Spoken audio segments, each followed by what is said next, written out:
मनोरमा माधवी की सहेली है।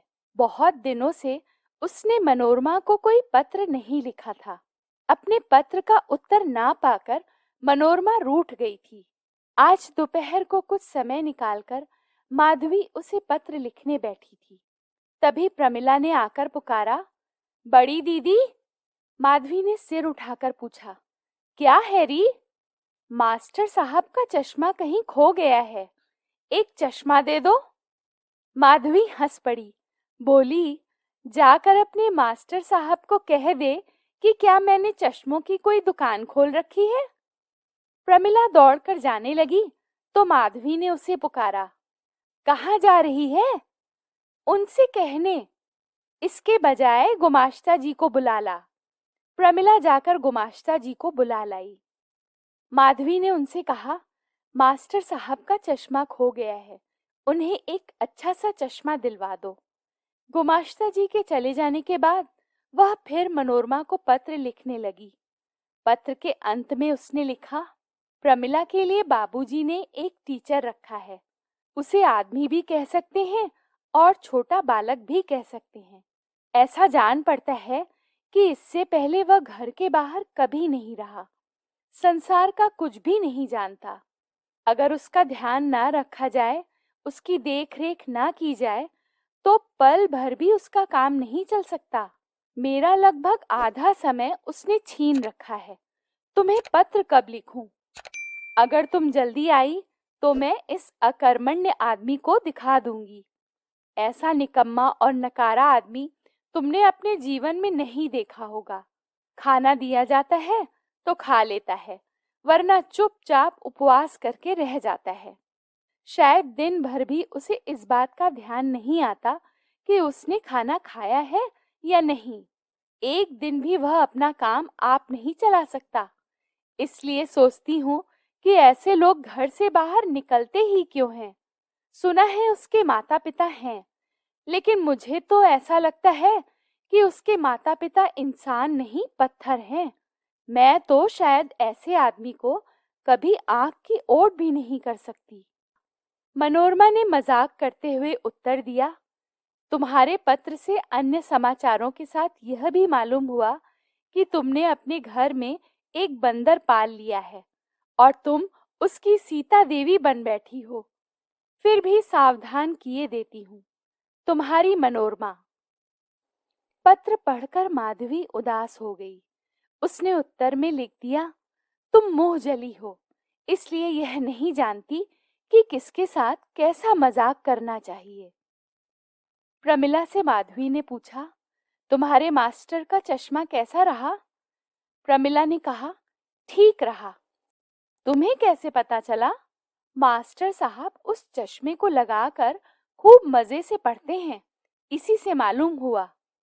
उन्होंने खुद कुछ नहीं कहा? माधवी ने पूछा। नहीं, कुछ नहीं, कुछ भी नहीं कहा। अच्छा है या बुरा है? नहीं, कुछ नहीं कहा।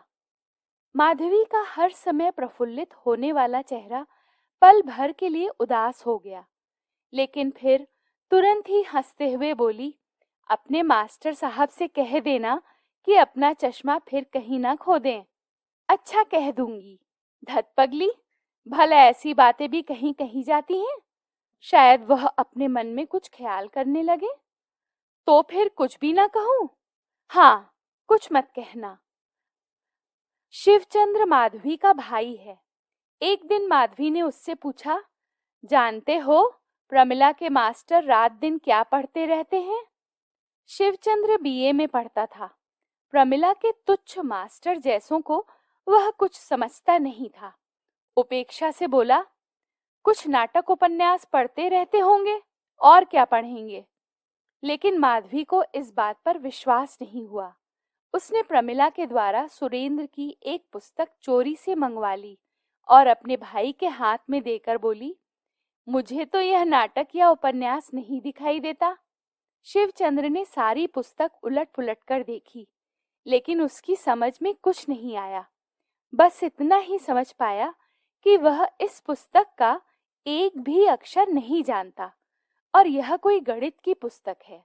लेकिन बहन के सामने अपना सम्मान नष्ट करने की इच्छा नहीं हुई। उसने कहा, यह गणित की पुस्तक है, स्कूल में छोटी क्लासों में पढ़ाई जाती है। दुखी होकर माधवी ने पूछा, क्या यह किसी ऊंची क्लास की पुस्तक नहीं है? क्या कॉलेज में पढ़ाई जाने वाली पुस्तक नहीं है? शिवचंद्र ने रूखे स्वर से उत्तर दिया, नहीं, बिल्कुल नहीं। लेकिन उस दिन से शिवचंद्र सुरेंद्रनाथ के सामने कभी नहीं पड़ता। उसके मन में यह डर बैठ गया कि कहीं ऐसा ना हो कि वह कोई बात पूछ बैठे जिससे सारी बातें खुल जाएं, और फिर पिता की आज्ञा से उसे भी सवेरे प्रमिला के साथ मास्टर साहब के पास कॉपी पेंसिल लेकर बैठना पड़े। कुछ दिन बाद माधवी ने पिता से कहा, बाबूजी, मैं कुछ दिनों के लिए काशी जाऊंगी। ब्रज बाबू चिंतित हो उठे। क्यों बेटी, तुम काशी चली जाओगी तो इस गृहस्थी का क्या होगा? माधवी हंसकर बोली, मैं लौट आऊंगी, हमेशा के लिए थोड़े ही जा रही हूँ। माधवी तो हंस पड़ी, लेकिन पिता की आंखें छलक उठी। माधवी ने समझ लिया कि ऐसा कहना उचित नहीं हुआ। बात संभालने के लिए बोली, सिर्फ कुछ दिन घूम आऊंगी। तो चली जाओ, लेकिन बेटी, यह गृहस्थी तुम्हारे बिना नहीं चलेगी। मेरे बिना गृहस्थी नहीं चलेगी? चलेगी क्यों नहीं बेटी, जरूर चलेगी, लेकिन उसी तरह जिस तरह पतवार के टूट जाने पर नाव बहाव की ओर चलने लगती है। लेकिन काशी जाना बहुत ही आवश्यक था। वहां उसकी विधवा ननद अपने इकलौते बेटे के साथ रहती है। उसे एक बार देखना जरूरी है। काशी जाने के दिन उसने हर एक को बुलाकर गृहस्थी का भार सौंप दिया। किसी दासी को बुलाकर पिता, भाई और प्रमिला की विशेष रूप से देखभाल करने की हिदायत दी, लेकिन मास्टर साहब के बारे में किसी से कुछ नहीं कहा। ऐसा उसने भूल कर नहीं, बल्कि जानबूझकर किया था। इस समय उस पर उसे गुस्सा भी आ रहा था। माधवी ने उसके लिए बहुत कुछ किया है, लेकिन इस समय उसने मुंह से एक शब्द भी कहकर कृतज्ञता प्रकट नहीं की। इसलिए माधवी विदेश जाकर इस निकम्मे, संसार से अनजान और उदासीन मास्टर को जतलाना चाहती है कि मैं भी कोई चीज हूँ। जरा सा मजाक करने में हर्ज ही क्या है? यह देख लेने में हानि ही क्या है उसके यहाँ ना होने पर मास्टर के दिन किस तरह कटते हैं। इसलिए काशी जाते समय वह किसी से सुरेंद्र के संबंध में कुछ भी नहीं कह गई। सुरेंद्रनाथ उस समय कोई प्रॉब्लम सॉल्व कर रहा था। प्रमिला ने कहा, रात को बड़ी बहन काशी चली गई। प्रमिला की बात उसके कानों तक नहीं पहुंची। उसने इस बात पर कोई ध्यान नहीं दिया। लेकिन 3 दिन के बाद जब उसने देखा कि 10 बजे भोजन के लिए कोई आग्रह नहीं करता, किसी किसी दिन 1 और 2 बज जाते हैं। नहाने के बाद धोती पहनते समय पता चलता है कि धोती पहले की तरह साफ नहीं है। जलपान की प्लेट पहले की तरह सजाई हुई नहीं है। रात को गैस की चाबी बंद करने के लिए अब कोई नहीं आता। पढ़ने की झोंक में रात के 2 और 3 बज जाते हैं। सुबह जल्दी नींद नहीं खुलती और उठने में देर हो जाती है। दिन भर नींद आंखों की पलकें छोड़कर जाना ही नहीं चाहती और शरीर मानो बहुत ही शिथिल हो गया है। तब उसे पता चला कि इस गृहस्थी में कुछ परिवर्तन हो गया है। जब इंसान को गर्मी महसूस होती है, तब वह पंखे की तलाश करता है। सुरेंद्रनाथ ने पुस्तक पर से नजर हटाकर पूछा, क्यों प्रमिला, क्या बड़ी बहन यहाँ नहीं है? उसने कहा, वह काशी गई हैं। ओह, तभी तो। 2 दिन के बाद उसने अचानक प्रमिला की ओर देखकर पूछा, बड़ी बहन कब आएगी? 1 महीने बाद। सुरेंद्रनाथ ने फिर पुस्तक की ओर ध्यान लगा दिया और भी 5 दिन बीत गए। सुरेंद्रनाथ ने पेंसिल पुस्तक के ऊपर रखकर पूछा, प्रमिला, 1 महीने में और कितने दिन बाकी हैं? बहुत दिन।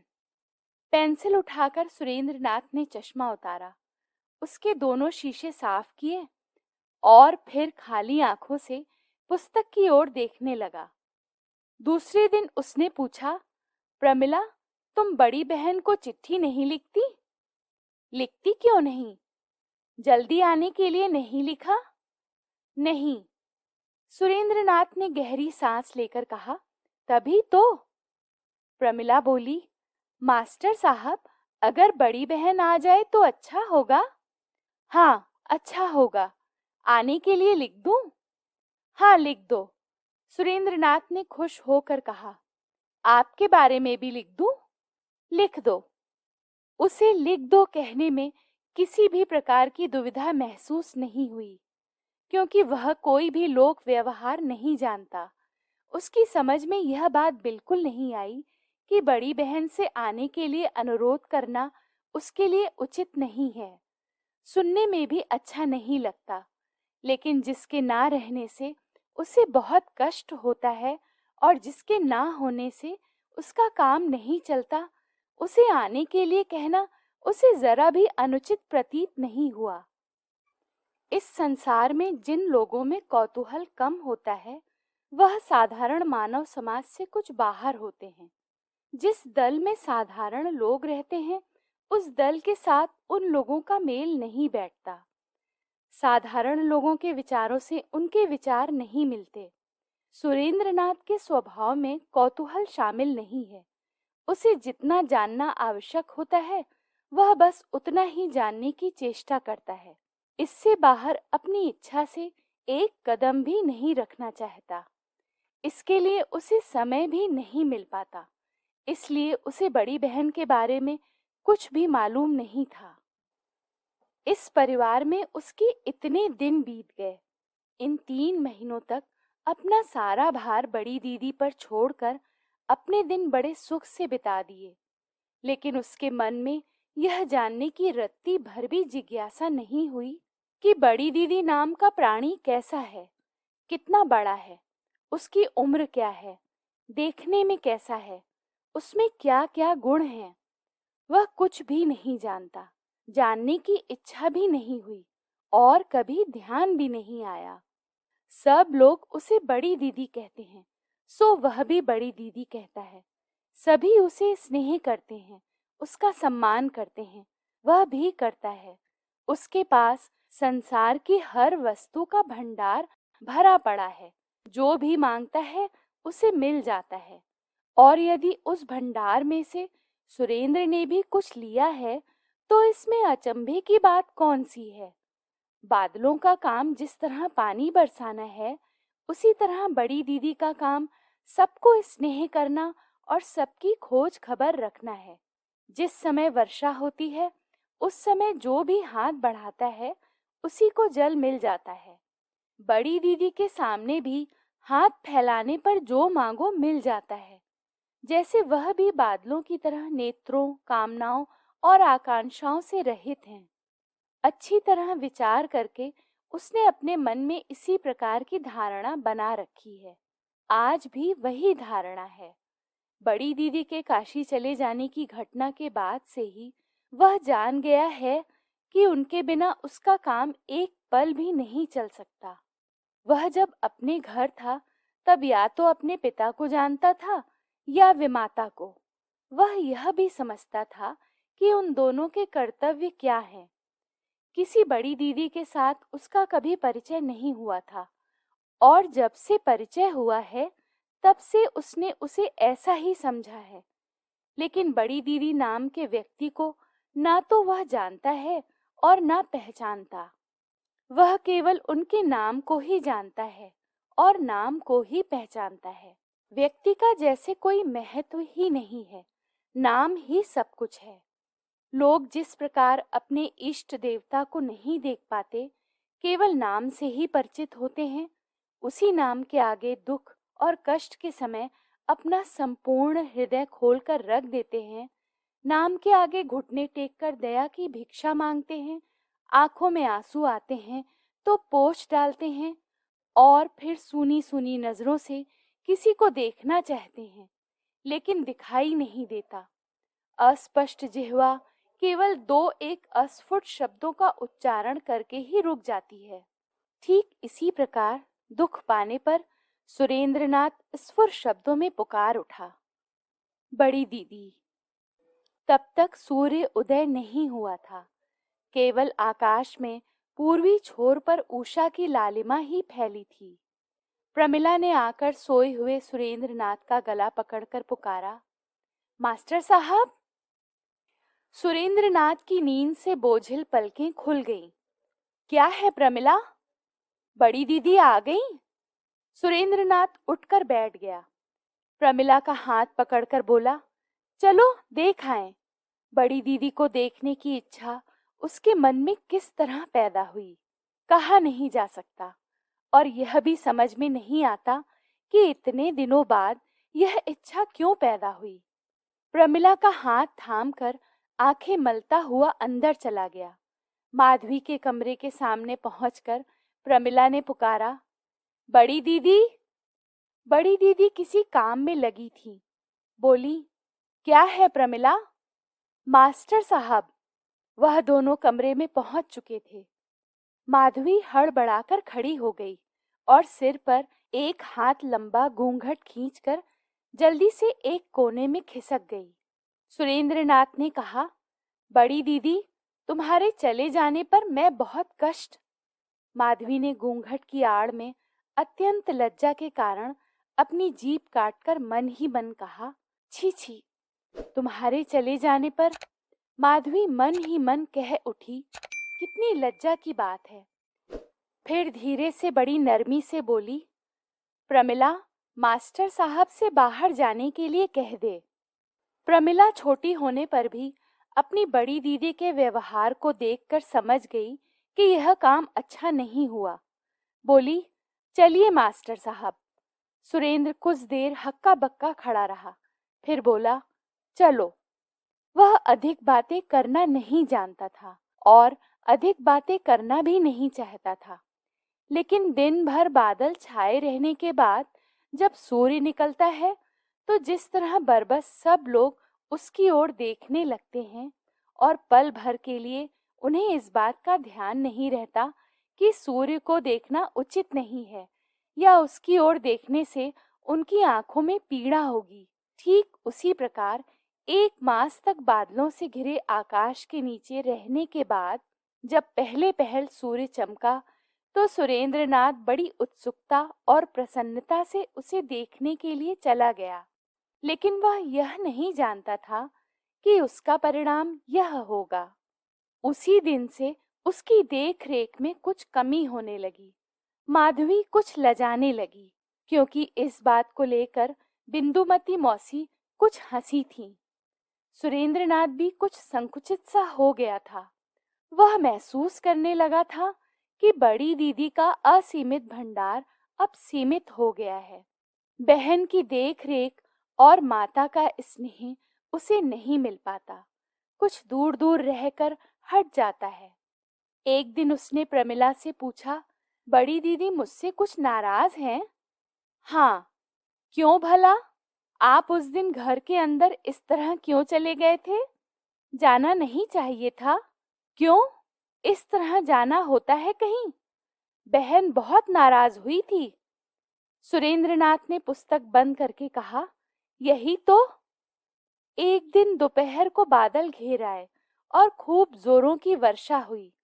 ब्रजराज बाबू आज 2 दिन से मकान पर नहीं हैं, अपनी जमींदारी देखने गए हैं। माधवी के पास कोई काम नहीं था। प्रमिला बहुत शरारतें कर रही थी। माधवी ने कहा, प्रमिला, अपनी किताब ला, देखूं तो कहाँ तक पढ़ी है। प्रमिला एकदम काठ हो गई। माधवी ने कहा, जा किताब ले आ, रात को लाऊंगी। नहीं, अभी ला। बहुत ही दुखी मन से प्रमिला किताब लेने चली गई और किताब लाकर बोली, मास्टर साहब कुछ नहीं पढ़ाते, खुद ही पढ़ते रहते हैं। माधवी उससे पूछने लगी। आरंभ से अंत तक सब कुछ पूछने पर वह समझ गई कि सचमुच मास्टर साहब ने कुछ नहीं पढ़ाया है, बल्कि पहले जो कुछ पढ़ा था मास्टर लगाने के बाद इधर 3-4 महीने में प्रमिला उसे भूल गई।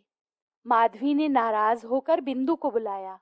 बिंदु, मास्टर साहब से पूछकर आ कि इतने दिनों तक प्रमिला को कुछ भी क्यों नहीं पढ़ाया। बिंदु जिस समय पूछने गई उस समय मास्टर साहब किसी प्रॉब्लम पर विचार कर रहे थे।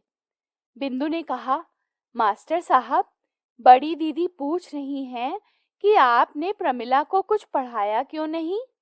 लेकिन मास्टर साहब को कुछ सुनाई नहीं दिया। बिंदु ने फिर जोर से पुकारा, मास्टर साहब। क्या है? बड़ी दीदी कहती हैं। क्या कहती हैं? प्रमिला को पढ़ाया क्यों नहीं? अनमने भाव से उसने उत्तर दिया, अच्छा नहीं लगता। बिंदु ने सोचा, यह तो कोई बुरी बात नहीं है, इसलिए उसने यही बात जाकर माधवी को बताया। माधवी का गुस्सा और भी बढ़ गया। उसने नीचे जाकर और दरवाजे की आड़ में खड़े होकर बिंदु से पूछवाया, प्रमिला को बिल्कुल ही क्यों नहीं पढ़ाया? 2-3 बार पूछे जाने पर सुरेंद्र नाथ ने कहा, मैं नहीं पढ़ा सकूंगा। माधवी सोचने लगी, यह क्या कह रहे हैं। बिंदु ने कहा, तो फिर आप यहाँ किस लिए रहते हैं? यहाँ ना रहूं तो फिर कहाँ जाऊं? तो फिर पढ़ाया क्यों नहीं? सुरेंद्र नाथ को अब होश आया। वह घूमकर बैठ गया और बोला, क्या कहती हो? बिंदु ने जो कुछ कहा था उसे दोहरा दिया। सुरेंद्र नाथ ने कहा, वह तो रोजाना ही पढ़ती है। वह पढ़ती ही है, लेकिन आप भी कुछ देखते हैं? नहीं, मुझे समय नहीं मिलता। तो फिर किस लिए इस घर में रहते हैं? सुरेंद्रनाथ चुप होकर इस बात पर विचार करने लगा। तो फिर आप उसे पढ़ा नहीं सकेंगे? नहीं, मुझे पढ़ाना अच्छा नहीं लगता। माधवी ने अंदर से कहा, अच्छा तो बिंदु पूछो कि फिर वह इतने दिनों से यहाँ क्यों रह रहे हैं? बिंदु ने कह दिया। सुनते ही सुरेंद्रनाथ का प्रॉब्लम वाला जाल एकदम छिन्न भिन्न हो गया। वह दुखी हो उठा। कुछ सोचकर बोला, यह तो मुझसे बहुत बड़ी भूल हो गई। इस तरह लगातार 4 महीने तक भूल? हाँ, वही तो देख रहा हूँ, लेकिन मुझे इस बात का इतना ख्याल नहीं था।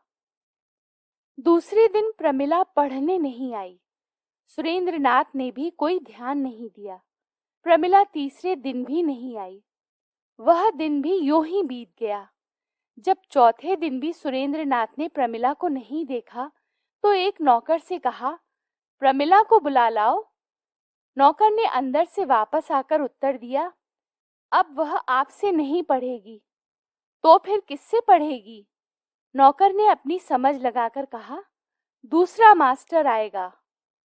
उस समय लगभग 9 बजे थे।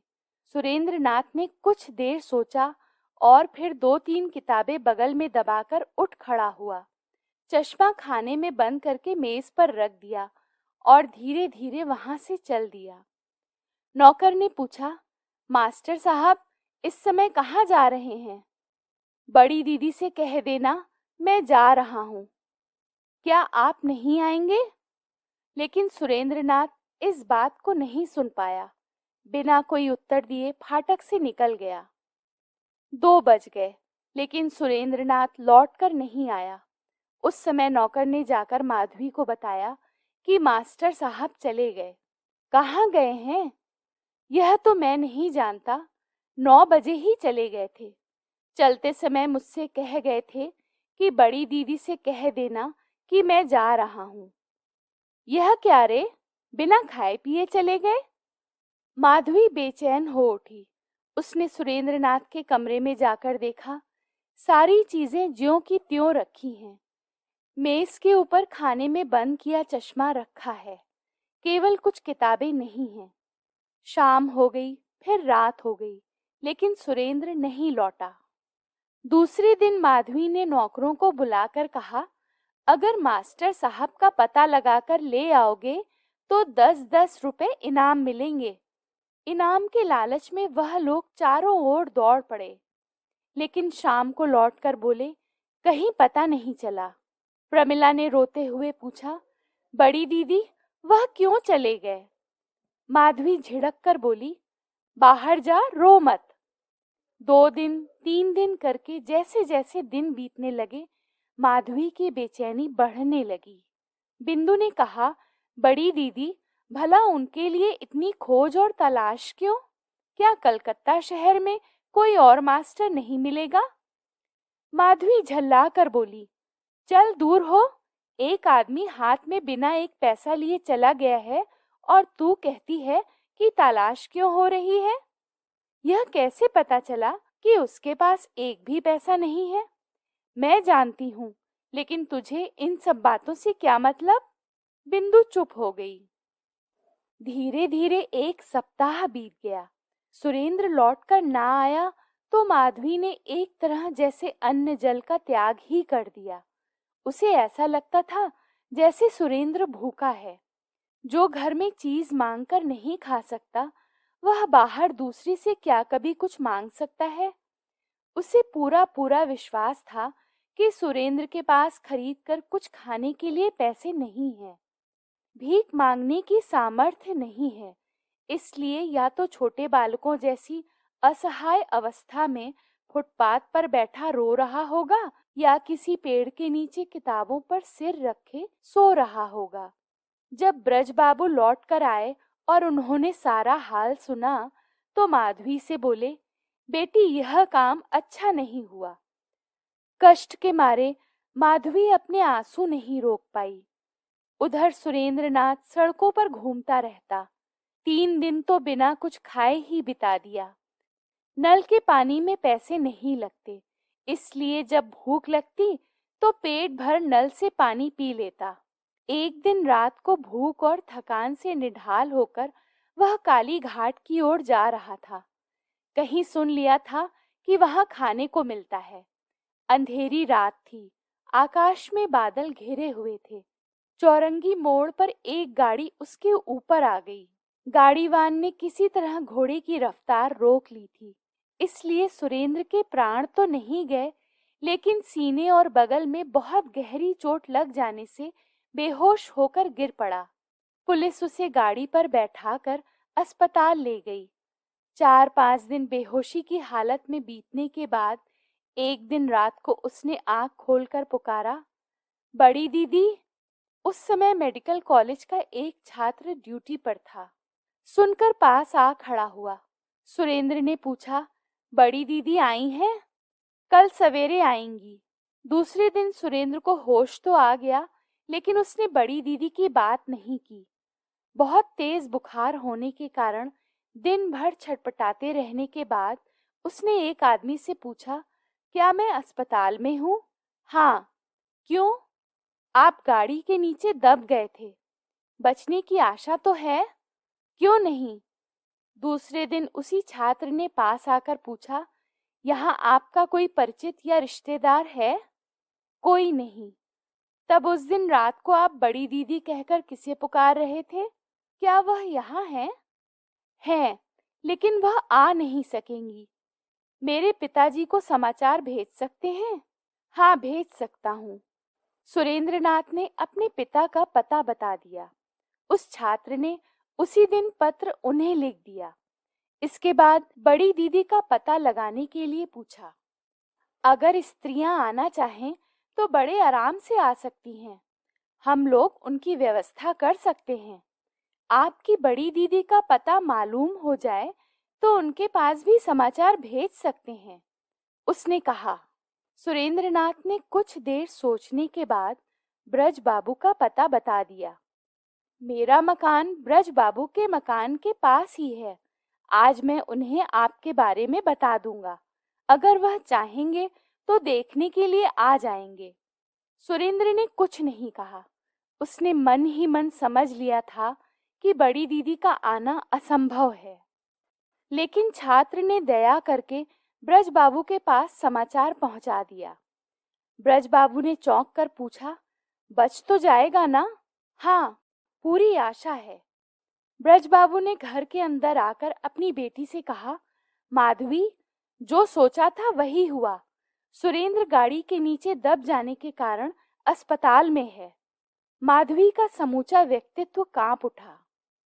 उसने तुम्हारा नाम लेकर बड़ी दीदी कहकर पुकारा था। उसे देखने चलोगी? उसी समय पास वाले कमरे में प्रमिला ने न जाने क्या गिरा दिया। खूब जोर से झंझनाहट की आवाज हुई। माधवी दौड़कर उस कमरे में चली गई। कुछ देर बाद लौटकर बोली, आप देख आइए, मैं नहीं जा सकूंगी। ब्रजबाबू दुखित भाव से कुछ मुस्कुराते हुए बोले, अरे वह जंगल का जानवर है, उसके ऊपर क्या गुस्सा करना चाहिए। माधवी ने कोई उत्तर नहीं दिया तो ब्रजबाबू अकेले ही सुरेंद्र को देखने चले गए। देखकर बहुत दुखी हुए। बोले, सुरेंद्र, अगर तुम्हारे माता पिता के पास खबर भेज दी जाए तो कैसा रहे। खबर भेज दी है, कोई डर की बात नहीं, उनके आते ही मैं सारा इंतजाम कर दूंगा। रुपए पैसे की बात सोचकर ब्रजबाबू ने कहा, मुझे उन लोगों का पता बता दो जिससे मैं ऐसा इंतजाम कर दूं कि उन लोगों को यहाँ आने में कोई असुविधा ना हो।